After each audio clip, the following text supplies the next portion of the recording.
is real good. Hit the like button, subscribe my YouTube channel. Thank you. Jesus love you and God bless you. Here goes. Welcome back to the Deep Dive. You've brought us an incredibly rich source today. It's quite a document. It is. It's called 50 Pillars of Biblical Commitment. And it's laid out not just as, a checklist, but as a real guide for an entire lifestyle. A holistic guide, yeah. And it's broken down into these 5 big categories. But for our deep dive today, we're going to be really laser focused. Just on the beginning? Exactly. The first 10. They're all grouped under commitment to God, and they seem foundational. Yeah. We need to figure out what they demand and how they set the stage for all the others. And the document gives us our lens right at the start. It says, and this is so important, that these aren't just rules. Right. They're framed as ways of living in covenant with God, walking in Christ, and being led by the Holy Spirit. That distinction is everything. It's the entire ball game. I mean, if you see this as just a list of rules, it's overwhelming. A transaction almost. Exactly. But if you see it as the framework for a relationship, for a covenant, then the whole feeling changes. That's the lens we have to use. Okay, that makes perfect sense. So if it's a covenant, a relationship, it has to start with the heart, not with actions. It has to. So let's get into that core basis.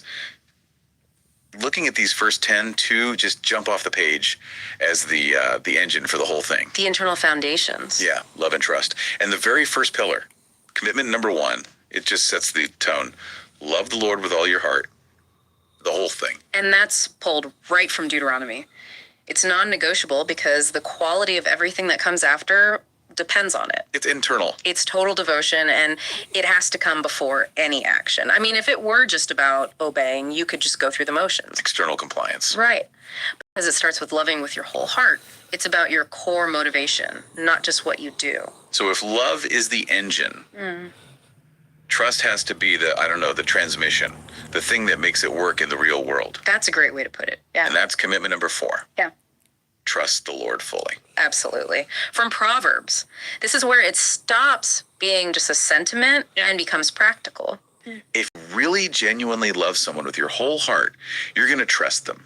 You're going to follow their lead, even when the path isn't clear. So the love makes trust a logical next step. It's a necessary response. And this is where that rules versus covenant idea becomes so practical for you, the listener. Okay. In a rules model, if you fail at, say, obedience commitment number 5, the deal's broken.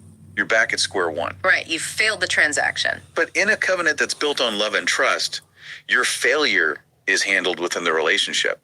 The foundation is still there. It allows for correction, not just condemnation. Exactly. It flips the whole script from I perform to be accepted to I perform because I am already accepted and loved. That's a huge shift.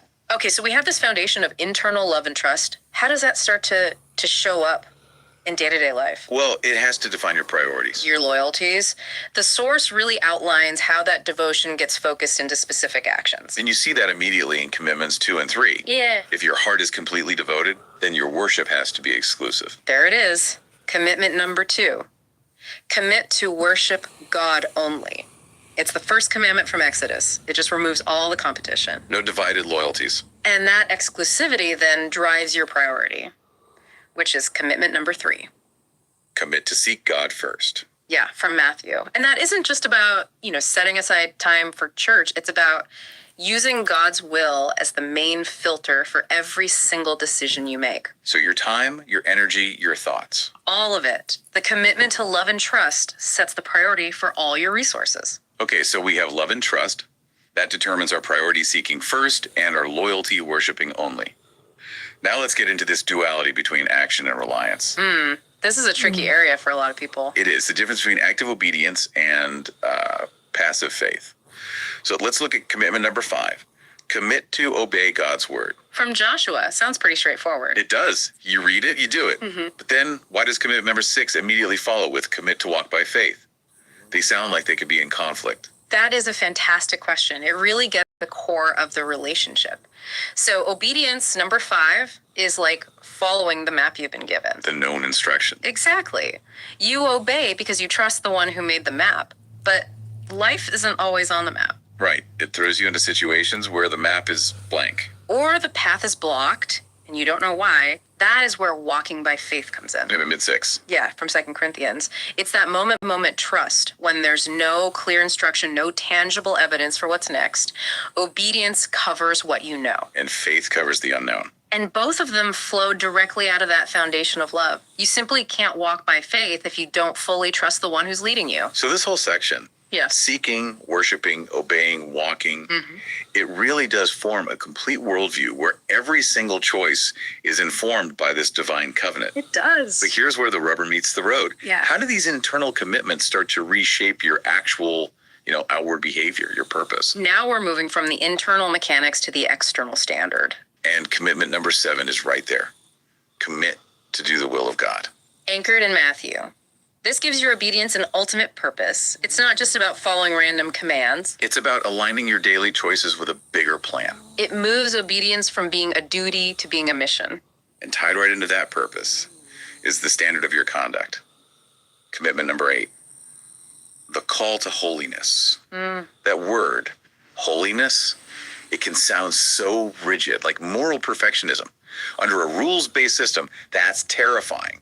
How does the source see it? Well, in this covenant context, it's not really about never making a mistake. It's more about being set apart Set apart for what? for the relationship. If you're in covenant with God, your lifestyle, your values, your actions, they have to start reflecting the character of the one you're in that relationship with. So it's about reflective character, not a perfect score sheet. Exactly. It's the standard of behavior that just naturally flows from belonging to this exclusive covenant. And then commitment number 9 seems to wrap all of that up. It does. It gives a single comprehensive goal for everything.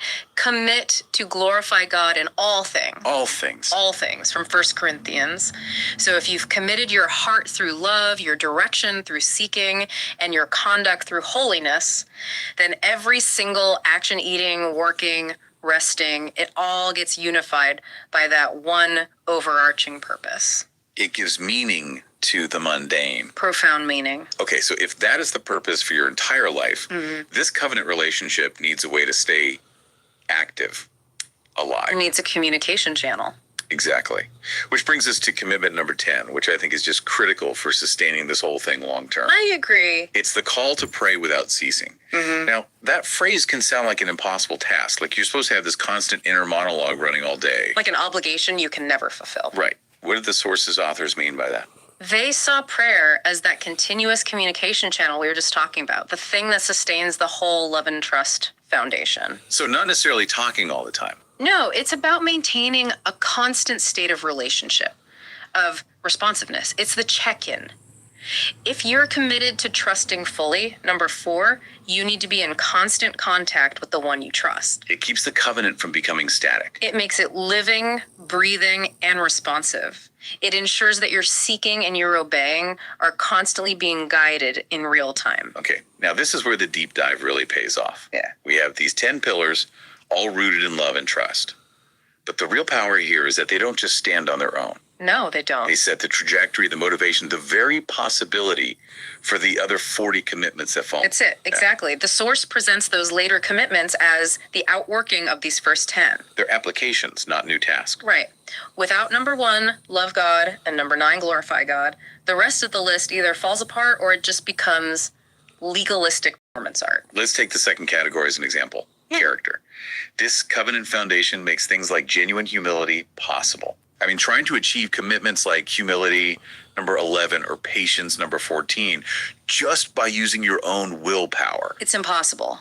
Or it's fake. It is. But if your ultimate goal is to glorify God and trust Him fully, then humility isn't some burdensome task you have to fake. It becomes a logical response. You're shifting the focus off of your own performance and onto your reliance on your covenant partner. Exactly. And look at how this foundation redefines relationships. Critically. The first and greatest commandment, our number 1 here, love God, that sets the standard for how you treat other people. It flows directly into commitment 21, love your neighbor. And then the really hard one, number 22, love your enemies. That's the ultimate test of the covenant, isn't it? How is that even possible? You can't generate that kind of love internally. It only becomes possible when you realize your standard for love isn't coming from the person in front of you, but from the divine standard set by your relationship with God. The love you have for God dictates how you treat even the people who are hardest to love. It has to. And finally, let's look at stewardship. The fourth category, if your whole life's purpose is to glorify God in all things, number 9, and seek him first, number 3. It completely changes your relationship with money and possessions. It does. Suddenly, things like giving cheerfully, that's number 41, or living simply and not greedily, number 48. They stop feeling like financial burdens. Right. They're not there to deplete you. They become expressive acts of devotion, acts of trust. Opportunities to prove that your real security is in the covenant, not your bank account. It reframes economics as an act of worship. That's what the source material is driving at. The whole collection, all 50 commitments, it's all about walking in Christ and living out the implications of a covenant that was started with internal love and total trust. These first 10, they don't just define what you do. No, they define who you are within that relationship. So what does this all mean for you, the listener, looking at this big list and maybe feeling the weight of 50 commitments? It means these first 10 are not a checklist to complete to earn acceptance. They're more like a map. A descriptive map of the heart. Yes. They describe what life looks like when you're already in a covenant relationship that's built on love and trust. They're the evidence, not the means to get there. And this raises one last really important question. It's drawn directly from an observation in the source itself. What is it? The source says that these commitments are both commandments and promises of faithfulness. Both. A command and a promise. Yeah. Think about that duality. If something is a command, it's demanded of you. If it's a promise of faithfulness, it's something you receive. So what does that imply about the relationship itself? It leaves you with this question. Is faithfulness something you have to strive to generate through your own sheer willpower? What? Or is it something you live in response to? A reflection of the faithfulness that's already been shown to you by the one who initiated the covenant in the first place. That balance, the interplay between command and promise. That's the difference between following rules and truly living in covenant. A profound difference. Something to reflect on as you explore the rest of these commitments. Until next time. Welcome to the Deep Dive. Today we're getting into the final chapter, really, of an amazing ancient story. A story about survival, about incredible turnarounds. That's right. We're focusing right in on the end status, the legacy of Mordecai. And we're sticking closely to our sources here, centered on Esther chapter 10, just verses 2 and 3. It's such a pivotal couple of verses. The whole book of Esther, which, our sources describe as this epic of courage, faith, divine timing, and what they call God's invisible hand. It all kind of comes to a head here. And Mordecai, the man who famously was, forgotten at the gate, even for saving the king, he's suddenly the focus of this final historical wrap-up. And the status he reaches is just, frankly, it's mind-boggling. Yeah. Especially for a Jewish exile in that Persian Empire. Absolutely. Esther 10, verse 3 says it straight out. Mordecai the Jew was advanced by King Ahasuerus, became, quote, second to King Ahasuerus. Second only to the powerful man in the known world at the time. Exactly. And at the same time, he was, quote, great among the Jews and well received by the multitude of his brethren. I mean, that's quite the balancing act, from palace servant to effectively the prime minister. And there's a tension right there in that description, isn't there? He's second to the Persian king, but his identity, his greatness is still tied deeply to his people, the Jews.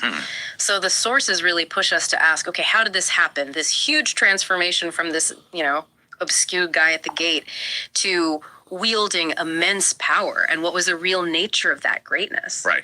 And the analysis we're looking at argues pretty strongly it wasn't through force or political games. It says it was by faith and through patience, incredible patience, really, years of it. Okay, so let's unpack that validation process, because the sources make a really interesting point about how his success was, officially stamped, recognized by the world. Yeah, you have to remember the context of Ahasuerus' empire. It was vast, and it ran on, bureaucracy.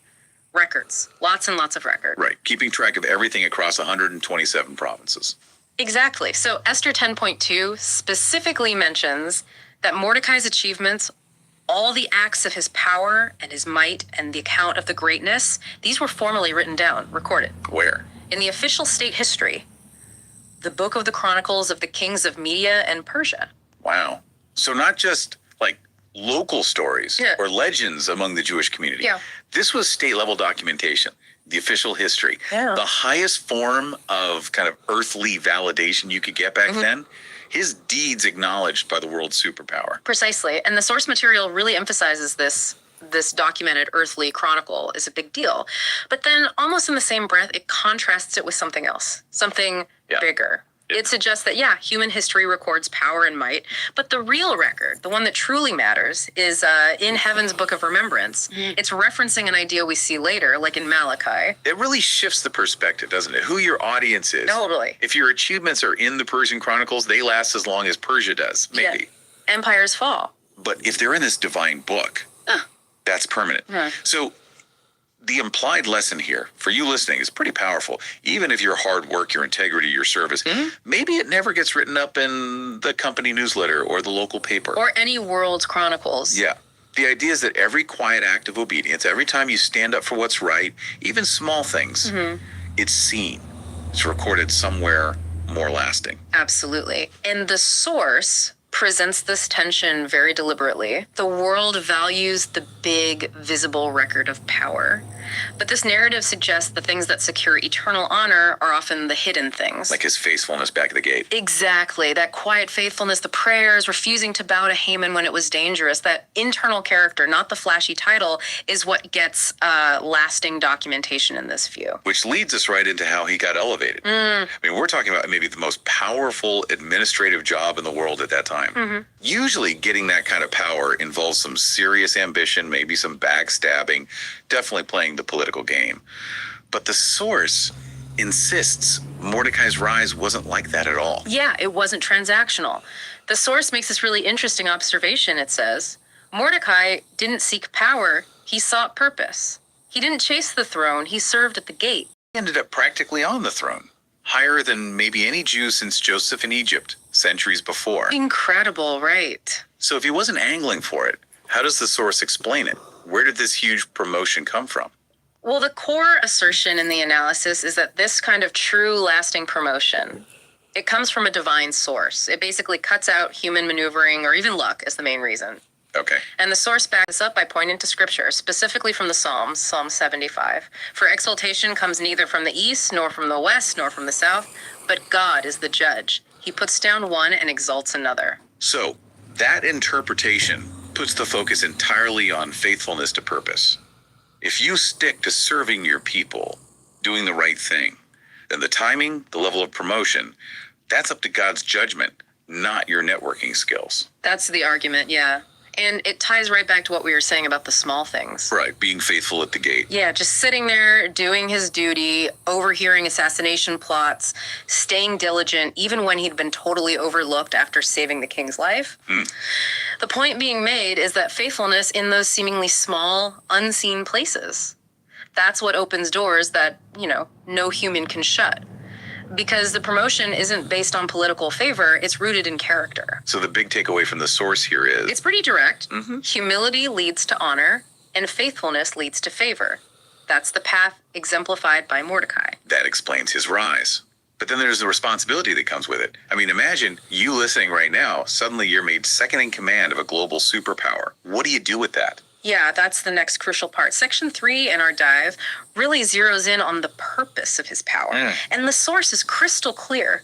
Mordecai used his new massive influence not to kick back and enjoy retirement, Right. but to keep pursuing his original purpose. It loops right back to Esther 10, verse 3 again. It specifically says he was seeking the good of his people. That becomes the definition of his greatness and power. That feels like a really important distinction. He wasn't just, managing the empire for the king. He was actively working for the benefit of a specific group, his own people who were vulnerable. Absolutely. The key insight highlighted is that he did not use this incredible position for selfish gain. He didn't get corrupted by it, didn't fall into the usual traps of wealth and ego that power often brings. Which is rare. Very. Instead, he used his authority, his resources, his access to the king to protect, bless, and uplift others. His decisions, his legislation were driven by community needs, not his own wants. So, this forces us to compare the world's usual way of measuring power. How much you control, how many people report to you, with this definition. True greatness. And the source frames it really powerfully. Greatness isn't measured by how many serve us, but by how many we serve. That sounds familiar. It should. This model of servant leadership demonstrated at the highest level of government. The source sees it as so vital, it connects it forward in time. They link it directly to the words of Jesus. Which ones? From Mark's Gospel, chapter 10. Whoever desires to become great among you shall be your servant. For even the Son of Man did not come to be served, but to serve. Wow. The argument is that Mordecai, centuries earlier, was fundamentally living out this principle in his administration. His status served his purpose, not his ego. That's a really practical application for us, isn't it? The message then is that power, influence, whatever you have, it's a resource. And it's meant to be spent helping others. It's a call for you, listening, to actively seek the good of others, whether that's big stuff like community advocacy, or just supporting your neighbors, or standing up for what's right where you are. Yeah, it makes leadership about more than just making rules. It's about active, compassionate care and intervention. Okay, that brings us to the final piece. Yeah. The last defining characteristic in Esther 10.3. It gives us the ultimate summary of his legacy. Section 4, speaking peace. Yes. After being elevated, after seeking the good of his people, the text says he was speaking peace to all his countrymen. It sounds nice, but what does it really mean in context? Well, think about what just happened. His people narrowly escaped a genocide or by the state. Then they fought a brutal defensive war where they were given permission to basically wipe out those who attacked them. Right. Intense trauma, violence, fear. Exactly. So after all that national upheaval and division, the normal human response might be more fear, resentment, grudges, maybe calls for more vengeance. Yeah, probably. So in that context, speaking peace isn't just some, feel-good phrase. It's an active political and social mandate. He's working to establish stability, reconciliation, harmony after a massive conflict. Oh, okay. So he didn't just win the fight for survival. He focused on helping the nation actually heal and move forward together. Precisely. This act, speaking peace, is presented by the source as the ultimate result of God's work through someone. It's about turning the battle into a blessing, turning the pain into peace, the trial into a testimony. His leadership becomes about restoration, not just winning or retaliating. He's using his power to mend the social fabric. And in our world today, which often feels so full of division and chaos, Right. The source seems to be calling for leaders, and really all of us, to do the same thing, to actively speak peace. In our families, in our workplaces, online, in our own hearts.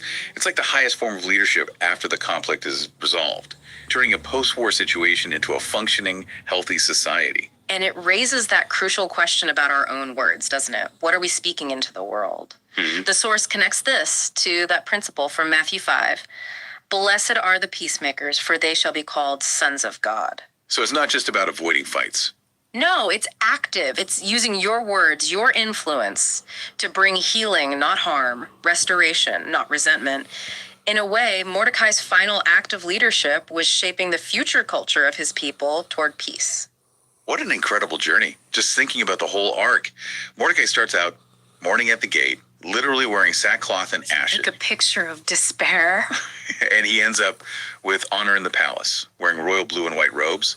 His life, as our source lays it out, really seems to demonstrate that while God can turn every dark chapter into a divine destiny. That really is the core takeaway for you, the listener. If you feel overlooked right now, maybe underestimated, if you're serving faithfully somewhere quiet, unseen, remember the story's structure. It teaches that standing for truth, serving with humility, seeking the good of others, speaking peace, this path leads to real honor, real impact, even if it's not immediately showing up in the earthly books of recognition. It's a profound shift. Mordecai moves from just being a subject under the king's law, the law recorded in those chronicles of Media and Persia, to actually shaping a legacy. A legacy defined by service, protection, and actively delivering peace for his community. Yeah. And that leaves us with a pretty challenging thought, doesn't it? In a world that seems obsessed with documenting power, might, individual success, how often do we completely overlook or maybe undervalue the long-term historical impact of people whose main focus isn't building their own record, but is quietly, diligently delivering peace and serving others, like Mordecai in this account? That's definitely something to reflect on. What kind of legacy are we building? What record matters most?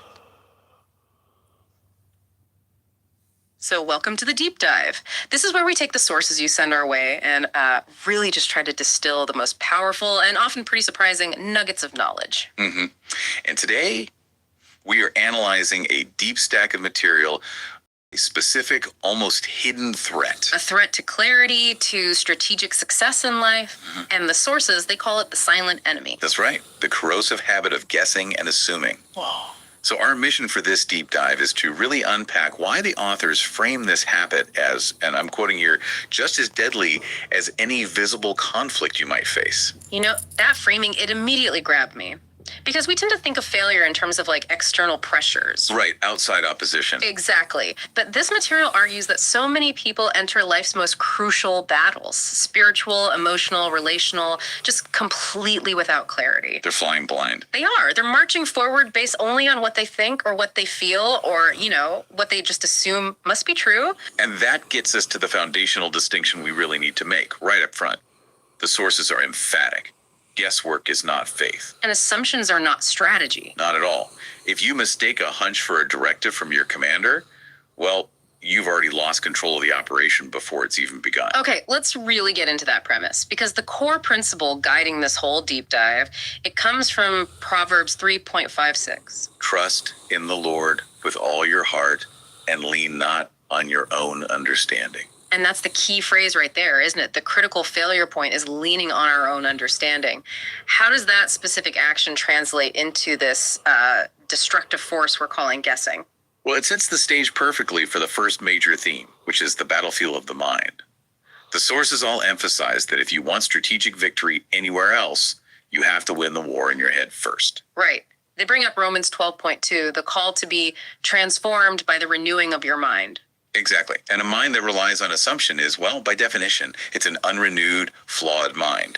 Your entire battlefield strategy will be flawed from the start. And this is where we hit that definition that really stuck with me. It's the sharp, almost clinical identification of guessing and assuming as pure forms of mental laziness. Yes.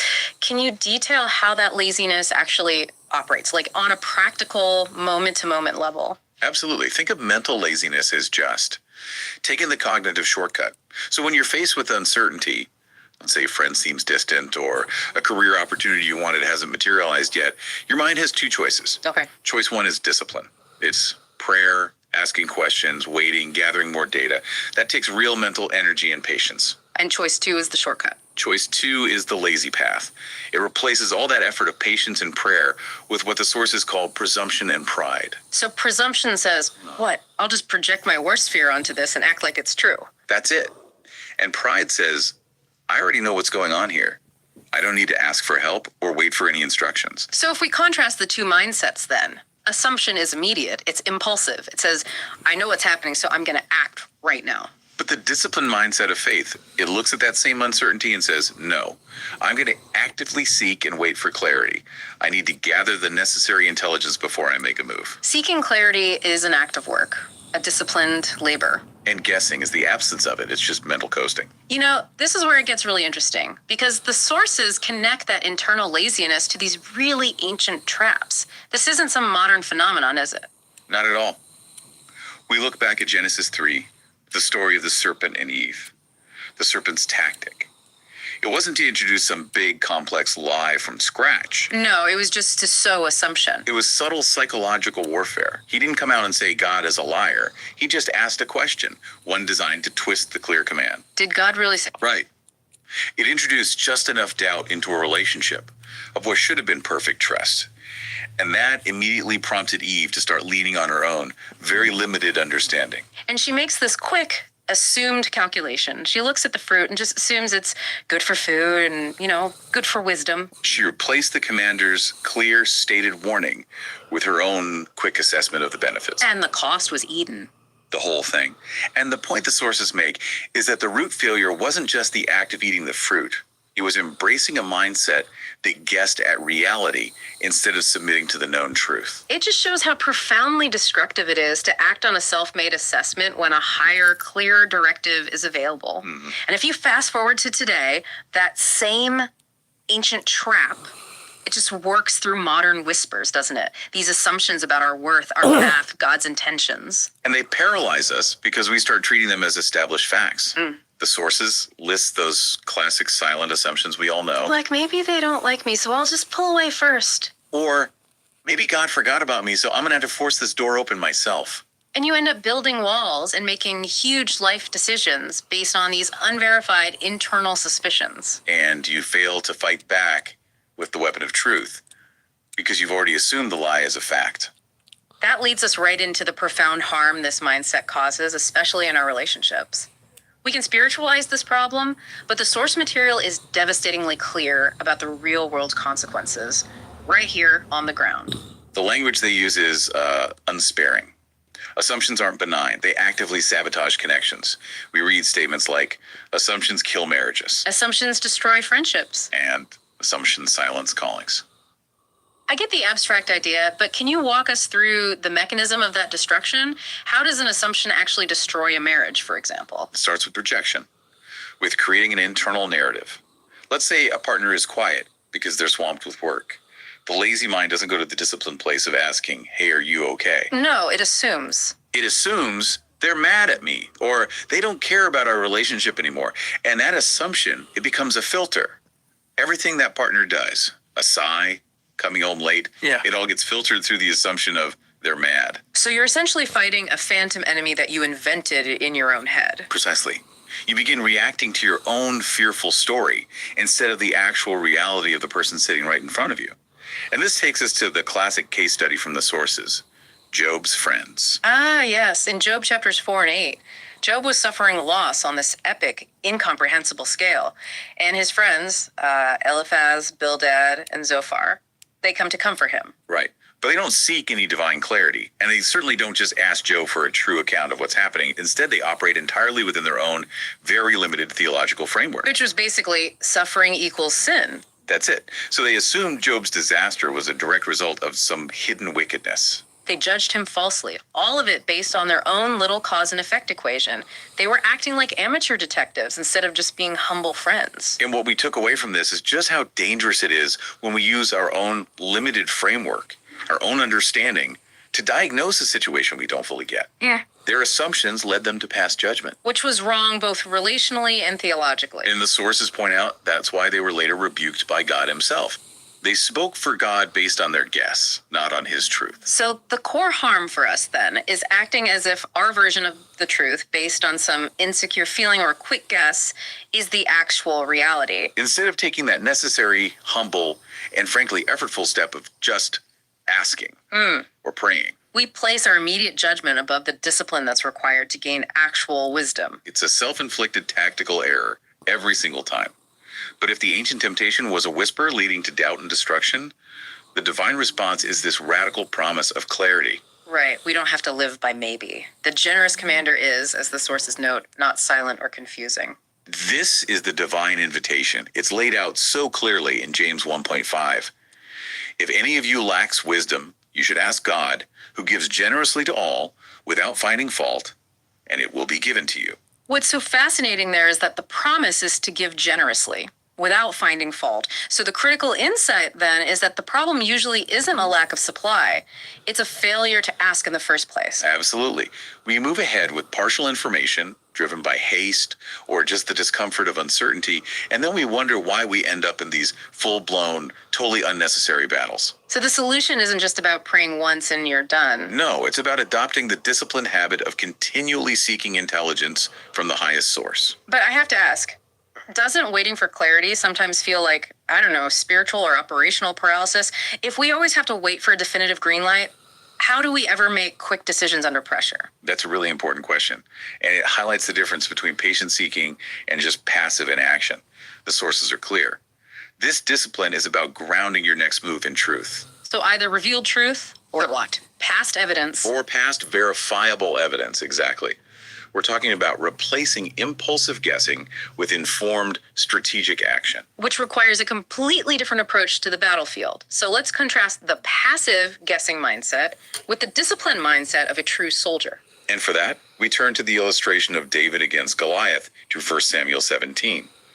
When David approaches King Saul, he isn't relying on some magical hunch. No, his confidence is grounded in clear, verifiable evidence of God's faithfulness.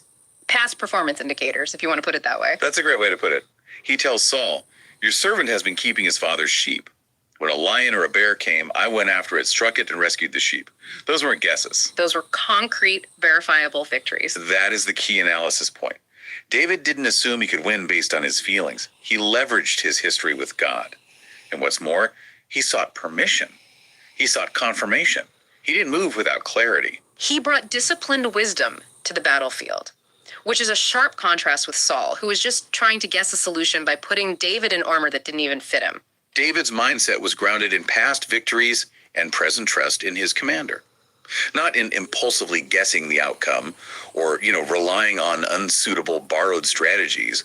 He actively applied wisdom. And this disciplined approach is what shuts down that silent enemy of assumption completely. It requires a decisive mental shift, moving from like an intellectual passive voice to an active one. Yeah. And the sources outline these 3 non-negotiable points of this battlefield mindset. First, I don't move without prayer. Second, I don't speak without clarity.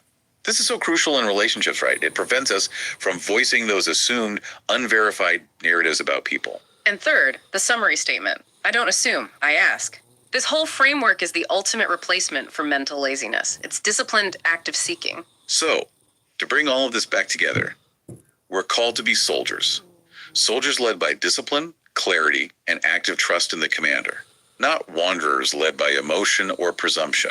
Because the enemy of guessing and assuming, it just keeps us fighting in a fog that we create ourselves. Yet, it causes us to misread relational cues, to jump to false conclusions about other people, and to doubt God's active presence in our lives. So the ultimate goal is to stop losing battles because we guessed the enemy's move, or we assumed God's silence meant absence. Exactly. Renewing the mind means actively laying down the weight of assumption and picking up the powerful weapon of clear, sought-out truth. It's about submitting our thoughts, our feelings, and our hasty strategies to the highest source of wisdom available. Right. So for your deep dive homework, the sources challenge us to pause and evaluate the decisions that are currently in motion in our own lives. Okay. What specific pending decision in your life right now, be it relational, professional, or personal, are you making based entirely on a maybe, on a hunch, or a fear-driven assumption? Identify that one assumption. That is the point where you need to halt your progress, lay down the mental laziness, and actively seek and receive clarity before you take one more step. Because that clarity is available if you just ask for it. Okay, so what if the biggest hurdle to reaching another star, what if it isn't just the sheer distance? What if it's really about our own, limited grasp of physics? Today, we're doing a deep dive into an account that suggests maybe that barrier's already been broken. Imagine just for a second stepping onto a ship, knowing your journey might not just take you across space, but maybe somewhere else entirely, across dimensions. Exactly. And our source here is this incredible personal account, Cosmic Odyssey of Mario Marrero Jr. It's written by the traveler himself. It's really an extraordinary first-person narrative. It sort of forces you, the listener, to rethink what exploration truly means and how deeply technology and philosophy can actually intertwine. Okay, yeah, let's try and unpack this for you. Yeah. We're treating this text like an advanced field report, almost. Our mission today is to pull out 3 key things. First, the technological leaps that supposedly made this journey to the stars even plausible. Second, the really mind-bending cosmological ideas they encountered out there. And third, how the whole point of the mission eventually shifted. It transformed, didn't it? From maybe conquest to something more like stewardship. And it all kicks off with a specific date, a specific goal. The Odyssey begins, according to the text, in 2045. Project Helios. This was this ambitious global space agency initiative, the big plan. Send the first human team to a potentially habitable exoplanet, and the target was Proxima Centauri b, the closest one to us. 2045. I mean, that feels really close, doesn't it? But the engineering challenge of interstellar travel, it's just staggering to think about. Marrero describes the ship, the Celestial Voyager, almost like a mobile biosphere. But we need to get past the sci-fi gloss, right? Yeah. For this deep dive, we need the specifics. Indeed. And Marrero's account does highlight some monumental engineering solutions needed for getting close to light speed. First off, the power source. The ship was apparently driven by a 3rd-generation deuterium-helium-3 fusion reactor. That's what gave it the sustained thrust to supposedly reach over 90% of light speed. Right, but sustained acceleration like that, Yeah. even if you build up slowly, wouldn't that create lethal relativistic effects? I mean, how did the Voyager stop the crew from just becoming paste on the back wall, or getting fried by interstellar radiation over years. See, that's where the really advanced tech comes in, according to the account. The hull wasn't made of like normal alloys. Marrero calls it an adamantine lattice, supposedly engineered specifically to channel and dampen those kinetic forces. And crucially for the crew, the ship used sophisticated gravitational damping fields. So the artificial gravity wasn't just for comfort, you know, it apparently kept their biological mass stable, prevented decay from decades of cosmic radiation exposure. It was basically a life support system designed to beat deep space itself. Wow. Okay, so it sounds like a really radical kind of self-sufficiency. They basically packed up Earth, or a piece of it, and took it with them. And the crew, just 6 people, highly specialized individuals, scientists, engineers, medics, leaving everything behind. Those sprawling cities shrinking to just a tiny blue dot in the rear view. Yeah, and Marrero's description of looking back, it's powerful. He captures that feeling, you know, immense excitement, but also this overwhelming, maybe dread, trepidation. They were totally isolated, completely dependent on their systems. The goal was Proxima Centauri b, years and years away. So for years, it was just engineering perfection, this isolated metal world cutting through the black. They passed the Kuiper Belt edge years into this meticulously planned trip, just maintenance cycles, boredom, the usual, until the universe decided to throw a curveball. This is where the original mission just veers off course dramatically. Marrero mentions encountering an anomaly. All right, and what's fascinating here is how fast the mission pivoted. It went from standard stellar exploration to something else entirely, almost instantly. The anomaly wasn't, you know, just an asteroid or some distant star going nova. It was described as a pulsating energy wave ripping through space. Sensors apparently showed a massive influx of non-baryonic energy. The crew quickly identified it, or thought they did, as a spatial rift. A wormhole, basically, leading, they believe, to an unexplored dimension. Okay, hold on. That's a huge instantaneous risk assessment for the captain. Alara, right? A wormhole. It suggests instant travel, sure, but also unimaginable danger. Was there any debate? I mean, 6 people, did they argue about just ditching the original scientifically sound plan and jumping into this rift? According to the logs Marrero includes in his account, the debate was surprisingly brief. It sounds like a calculation of, well, calculated audacity, maybe. Their analysis suggested the energy field around the rift itself acted as a protective bubble. Kind of ironic, but it potentially made transit safer than facing unknown deep space hazards for another decade. So the choice was driven by this realization that it was a unique opportunity, a once-in-a-species chance for fundamental discovery. Curiosity won out. And the new reality they found inside? Instantly mind-bending. Marrero calls it the dimension of dreams. We need to get a sense of what that felt like, because the physics they do just went out the window, right? Right. Marrero writes that gravity wasn't just gone, it was arbitrary, unstable. He talks about moments where they'd be floating near the ceiling, then suddenly pinned to the floor. Like gravity was responding to local energy spikes. Time also felt wrong, distorted. And colors, he says, danced in these surreal patterns.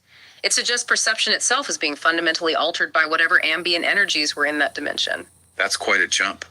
From super specific physics-based tech fusion reactors, grav dampeners, to suddenly being in this surreal, fluctuating reality, a real shock. And while they were in this dimension of dreams, they met the inhabitants, the Lumerians. Yes, the Lumerians. They are absolute key to the whole cosmological shift in the mission's understanding. They were described as highly advanced sentient beings. Their civilization had apparently transcended standard physical limitations. Marrero describes their society as this harmonious existence where technology and nature weren't separate things, but totally intertwined, seamlessly. And how they communicated. It wasn't radio waves, not even verbal language like we know it. Marrero says they use complex, synchronized patterns of light and sound. Which suggests, you know, communication on a completely different energetic level. It wasn't just data transfer. It was more like sensory synesthesia, maybe. Yeah. Transmitting whole concepts instantly, bypassing our linear word-by-word thinking. Their advanced state meant their grasp of the universe dwarfed ours. And that allowed them to share some really profound philosophical knowledge. Okay, so let's connect that to the bigger picture then. What were the core ideas they learned about time and reality? The real aha moments for the crew and for you reading this. Well, the Lumerians apparently taught them 2 main linked concepts that really shake the foundations of human physics. First, they talked about time like a river, right? But one that's flowing in multiple directions, not just forward in a straight line. It meant past, present, future. They were all somehow simultaneously accessible, even if our perception usually filters that. And second, maybe more fundamentally, they revealed that the universe's fabric itself. Well, it shows that every decision creates a branch in reality. Wait, hang on. If every choice instantly spawns countless parallel universes, doesn't that kind of undermine free will for the original person? I mean, you choose A, but another you does B anyway. That sounds paralyzing. Did the Lumerians address that problem? That's the exact philosophical knot Marrero says he grappled with. The Lumerians apparently explained that this branching wasn't chaotic. It was the universe's mechanism for cosmic self-correction. Optimal existence, they called it. So while countless versions of reality might exist, the main self, your conscious awareness, retains its core ethical path, influencing the probability of nearby branches. The knowledge itself became this new ethical compass for the crew, highlighting the infinite weight of every single choice. Wow. So the crew spent what felt like an eternity just absorbing this radical wisdom, this total paradigm shift. But even with all that profound knowledge and the offer to sort of transcend, they faced a choice, didn't they? Stay and join the Lumerians or go back to the mission. Mm-hmm. And they chose to return, which, as you say, is huge. Marrero frames it as the call of Earth, but it sounds more complex than just homesickness.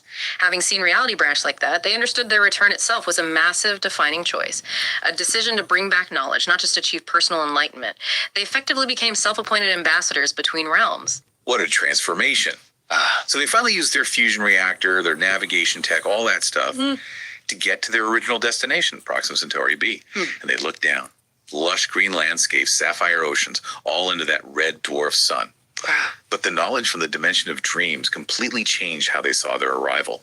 They weren't just colonizers anymore. That really is the ultimate takeaway from the whole Odyssey, isn't it? Marrero Jr. explicitly states the objective had to fundamentally change.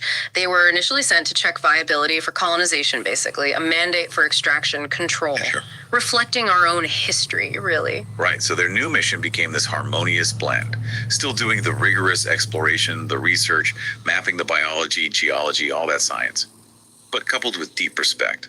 Framed specifically as becoming stewards of this new world, vowing to protect its nature, its essence, viewing it as another vital part of the multiverse. Yeah, that one word, stewards, it just captures the whole philosophical shift.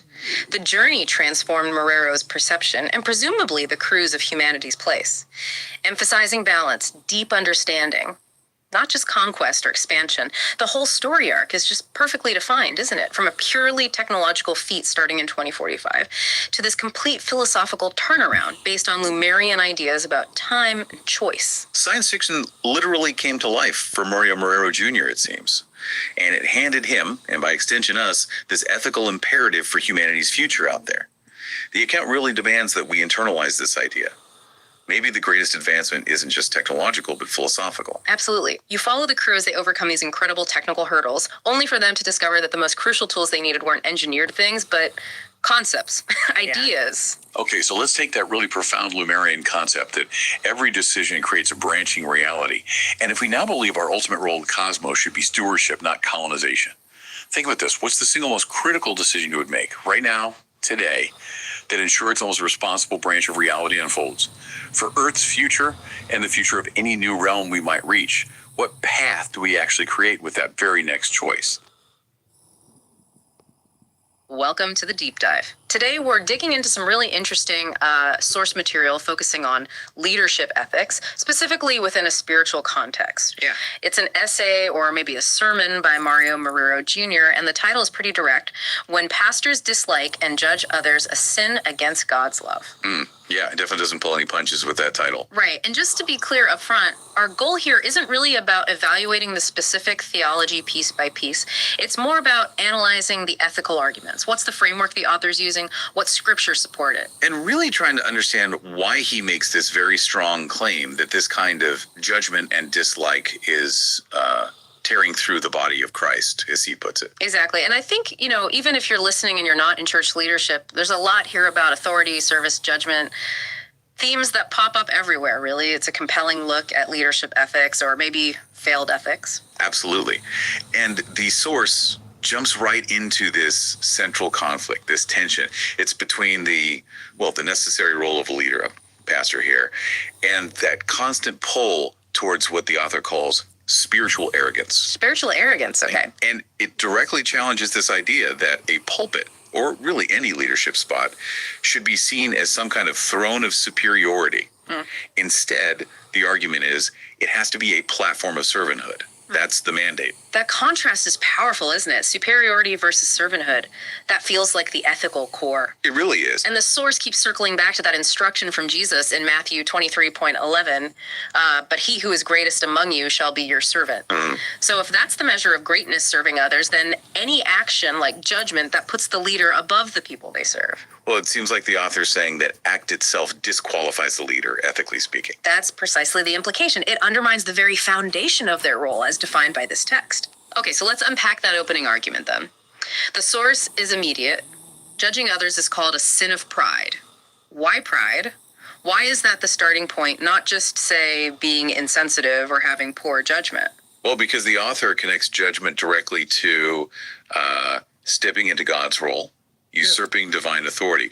The idea is when a leader condemns someone else, they're essentially putting themselves in the place of God, who is presented as the only rightful judge. Okay, so it's not just about being mean, it's about overstepping your position fundamentally. Exactly. It's presented as much more than just a behavioral slip-up. It's claiming an authority you don't possess. And to really nail this down, the essay leans heavily on James chapter 4, verses 11 and 12. Right, I remember that part. Yeah, to ask that pointed question. There is one lawgiver who is able to save and to destroy. Who are you to judge another? So by using that specific scripture, the author really elevates the act of condemnation. It's not just a character flaw. It's portrayed as almost an act of rebellion against the divine order. You're trying to do God's job. Wow, okay. That definitely raises the stakes considerably. So this distinction it's making, it's really key then. How does a leader manage to use necessary spiritual authority like teaching, guiding, maybe even correcting without slipping into that spiritual arrogance that comes from judging? That seems like a fine line. It is presented as a very fine line, and that's the challenge laid out. Legitimate authority in this framework is about stewardship. It's about, faithfully representing the teachings, guiding the flock, protecting the mission. Okay, being a responsible guardian. Right. But spiritual arrogance creeps in when the leader starts acting like they're the source of the rules, not just the messenger or the steward. It's when their personal opinions, their dislikes, their judgments get presented with the weight of divine truth. That's where servanthood gets replaced by being the master. So it's injecting personal bias and claiming it's doctrine. That seems to be the core of it. Operating outside of grace, letting personal feelings dictate spiritual verdicts. That's what the source labels pride. And there's that warning attached too from Matthew 7, judge not that you be not judged. The text uses that almost like a law of spiritual physics, doesn't it? For with what judgment you judge, you will be judged. Like it's an automatic boomerang effect. Exactly. It's presented not just as advice, but as a principle of spiritual reality.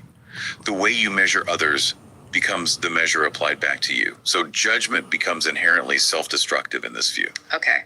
So pride is the root, the usurpation of authority. Right. And then moving logically from that, the source defines what the leader's job should be. If it's not judging, what is it? It draws a very sharp picture. The pastor's role is fundamentally that of a shepherd. This shepherd. Yes, citing Jesus as the model, the good shepherd from John 10, the one who lays down his life for the sheep. This identity, defined by care, by sacrifice, by protection, is positioned as the complete opposite of the judge identity, which is about condemnation and, frankly, distance. And this is where the source gets, I think, really quite honest and maybe uncomfortable. It tackles that very human feeling. What happens when a leader just doesn't like certain people they're meant to be serving? It addresses the difficulty of that command to love everyone. It does, yeah. It doesn't shy away from that. The argument made is that if a pastor judges harshly or even just internally dislikes people, they've essentially forgotten their primary mission, which is to feed his sheep. That's the core instruction. Right, feed the sheep. So instead of providing spiritual nourishment and guidance, judgment and dislike lead the leader to effectively starve them with rejection. It flips the role entirely. The source of care becomes the source of harm. And to measure this failure, the text brings in a very well-known passage, 1 Corinthians 13, the love chapter. How does that fit in? It's used as the ultimate litmus test for leadership effectiveness. The essay basically says, look, you can have all the gifts. You can preach, prophesy, speak with tongues of angels, all of that. But if you lack love, genuine compassion, it's all meaningless. You're just nothing but noise. Nothing but noise. Why that specific phrase, do you think? What's the significance of noise? Well, noise is disruptive, isn't it? It prevents clear communication.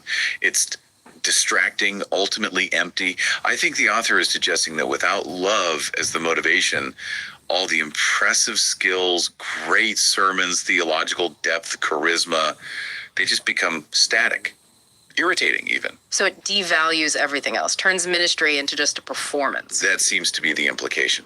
If the heart isn't right, if it's driven by pride or dislike, the message itself gets corrupted or, at best, ignored. It's just noise. And the source makes this very personal, very challenging for the reader, doesn't it? Oh, absolutely. It lays down a direct challenge. A leader is considered to be walking in sin if they can't love the people they disagree with. Ooh. Yeah, or people who've hurt them, or even just people who are different from them. It demands this radical, almost unconditional positive regard for everyone they lead. Not just the easy ones. Not at all. It applies to everyone. The difficult, the different, the ones who push back. Grace has to extend to all, according to this text. Okay, so if a leader fails that high standard, if that judgmental spirit takes over, what are the consequences for the community, for the church? Right. It leads directly into the impact. And this is where that really powerful analogy comes in. The courtroom versus the hospital, that one stuck with me. Me too. It's very vivid. The document states plainly, judgment pushes people away from Christ. And then it declares that the church, ideally, should function as a hospital for the broken, not a courtroom of condemnation. Can you unpack that contrast a bit more? Hospital versus courtroom? Sure. A courtroom, fundamentally, is about assessing past actions against a law. It's about guilt or innocence and determining a penalty. Right. Judgment based on the past. Whereas a hospital, Yeah. well, you go there because you're hurt, because you need healing. You're accepted based on your need, and the focus is on future restoration, getting better. So, when leaders judge and dislike, the source argues, they essentially change the very nature of the space. They turn a place meant for healing and refuge into a place of accusation and penalty. And in doing that, the text says they're building walls instead of bridges. Exactly. It becomes counterproductive. If the goal of servanthood is to draw people towards healing, towards Christ, then operating from a throne of superiority, judging people, inherently does the opposite. It pushes them away. It creates barriers. So the outcome is spiritual starvation, as you mentioned earlier. People aren't getting what they need because the environment is hostile. That's the argument, that judgment confuses necessary correction or teaching, which might be part of healing, with outright rejection and scorn, which prevents healing altogether. Okay, to really drive this point home, the source then uses 3 biblical examples. It contrasts this judging spirit with God's approach. These are like mini case studies. Yeah, they're used very effectively to show this isn't a new problem. This tension between the religious spirit of judgment and the spirit of God, focused on mercy, it's a recurring pattern in the examples given. So what's the first one? The first pairing is the Pharisees versus Jesus. The Pharisees are presented as the embodiment of that religious spirit. They judged sinners based on outward observance of the law, right? They kept their distance, drew lines. Very concerned with purity and separation. Exactly. But Jesus, representing the Spirit of God in this narrative, deliberately crossed those lines. He chose to eat with the very people the Pharisees condemned. So the implication is, the real test of a leader isn't who they exclude, but who they're willing to sit down with, who they include. Okay, that's a clear contrast. What's the second example? Jonah, right? That one feels different. It is slightly different because it focuses more on the internal state of the leader. Jonah didn't just disagree with the Ninevites, he actively disliked them, hated them probably. Yeah, he wanted them destroyed. Right. His personal preference, his deep-seated prejudice, was for their condemnation. But God's stance was love and mercy. God still intended to save them and used Jonah despite Jonah's own resistant heart. So the lesson there is? That God's command to love, to show mercy, has to override the leader's personal feelings or biases, even deeply held ones. The mission is bigger than the leader's preferences. Got it. And the third example, the woman caught in adultery. Yes, the adulterous woman. This one highlights the difference between applying strict law and offering restorative grace. She was brought to the religious leaders, the men of the time, specifically for judgment according to the law. They were ready to execute her. Following the letter of the law. Precisely. But Jesus, again positioned as the compassionate leader, didn't dismiss the sin, but he focused on the person. He offered forgiveness and a chance to start over, not condemnation. So putting those 3 together, Pharisees, Jonah, the woman, The pattern the source wants you to see is clear. It was the religious spirit that judged, but it was the Spirit of God that showed mercy, time and again. And that religious spirit is defined here as what? Just being legalistic. It seems to be defined as a focus on external rules and judgment without the internal component of compassion, love, and grace. It's like upholding the letter of the law while completely missing the spirit behind it, the spirit of love. Okay, that makes sense. It's a focus on condemnation over restoration. Exactly. And that leads directly into the application part of the source material. It pivots from analysis to self-examination. It really calls for leaders, and maybe all believers, to do a serious check your heart. How does it suggest doing that? It asks 3 very direct, very probing questions. They're designed to make you look inward at your real motivations. What are they? Okay, first, are you secretly disliking people in your congregation? Just straight up asks about hidden feelings. Second, are you passing judgment instead of extending grace, looking at your actions and their underlying spirit? And third, are you allowing your personal preferences to outweigh God's command to love, pitting your biases against the core mandate? Wow. Those are uncomfortable questions because they get at the secret thoughts, the internal biases maybe we don't even want to admit to ourselves. Right. They force a confrontation with the possibility that even if you act loving, if there's dislike or judgment simmering underneath, that's still a failure in the role of servanthood, according to this text. So outward actions aren't enough. Even if you preach great sermons, run things smoothly, if the inner attitude is one of rejection, it undermines everything. That's the standard being set. It's incredibly high. The source essentially says the motive, the heart's condition, is paramount. Everything flows from that. Which brings us to the conclusion, which feels pretty stark, pretty uncompromising. It really does. It circles back to the beginning. Yeah. Disliking and judging others isn't just presented as a personality flaw or a mistake. It's called rebellion against God's love. Yeah. A fundamental rejection of the core message the leader is supposed to represent. So it's not just bad leadership, it's seen as disobedience. Yes. And the final takeaway, the ultimate measure of discipleship and leadership success is drawn from John 13:35. By this, all will know that you are my disciples if you have love for one another. Love is the defining mark. Love for one another.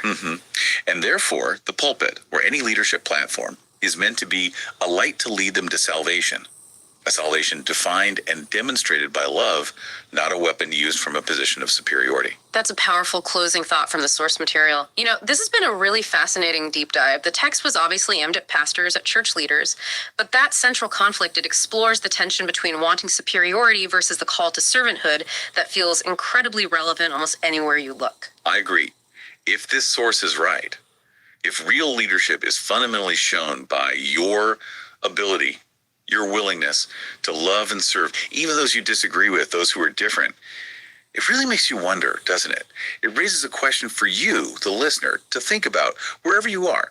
What other institutions, what professional settings today, maybe politics, maybe education, maybe corporate culture, seem to be confusing their platform, which should be about service, with some kind of throne of superiority? Where else are we seeing that confusion between serving people and judging them? Yeah. And what are the consequences of that confusion playing out in our wider world? That's definitely something we're thinking about.